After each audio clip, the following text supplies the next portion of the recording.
ಲವಕುಶ ಜನ್ಮಭೂಮಿ ತೀರ್ಥಕ್ಷೇತ್ರ trust ವತಿಯಿಂದ ಬಂಗ್ಲಾ ಸರ್ಕಾರಿ ಮಾದರಿ ಹಿರಿಯ ಪ್ರಾಥಮಿಕ ಶಾಲೆಯಲ್ಲಿ ವ್ಯಾಸಂಗ ಮಾಡುತ್ತಿರುವ ಸುಮಾರು 350ಕ್ಕೂ ಹೆಚ್ಚು 10ನೇ ತರಗತಿ ವಿದ್ಯಾರ್ಥಿಗಳಿಗೆ ಪರೀಕ್ಷಾ ಪ್ಯಾಡ್ಗಳನ್ನು ಅಧ್ಯಕ್ಷರಾದ ಚಂದ್ರಶೇಖರ್ ಅವರು ವಿತರಣೆ ಮಾಡಿದರು.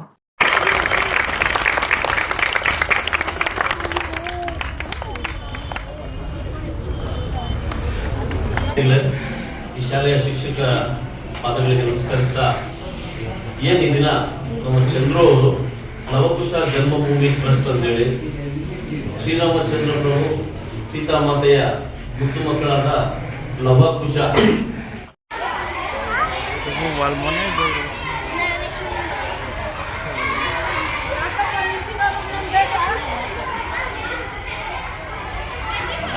ಓದಿ ಹತ್ತದಿಂದಲೇ ಚೆನ್ನಾಗಿ ಓದಿ ಪರೀಕ್ಷೆ ಬರೀರಿ ಅವರೊಂದು ಮಾತು ಹೇಳಿದ್ರು ಏನಂತ, ಅವರು ಸರ್ಕಾರ ಶಾಲೆಯಲ್ಲಿ ಓದಿ ಅವ್ರ ದುಡಿಮೆಯಲ್ಲಿ ಒಂದಷ್ಟು ಪಾಲನ್ನ ಸರ್ಕಾರ ಶಾಲೆ ಮಕ್ಕಳು ಕೊಡ್ತಾರೆ. ನೀವು ಚೆನ್ನಾಗಿ ಓದಿ ಚೆನ್ನಾಗಾಗಿ ನಿಮ್ಮ ಕಡೆಯಿಂದ ನಾಳೆ ಬಡ ಮಕ್ಕಳಿಗೆ ಸರ್ಕಾರ ಶಾಲೆ ಮಕ್ಕಳಿಗೆ ಏನಾದರೂ ಸಹಾಯ ಮಾಡಿ ಅಂತ ಹೇಳ್ತಿದ್ದಾರೆ.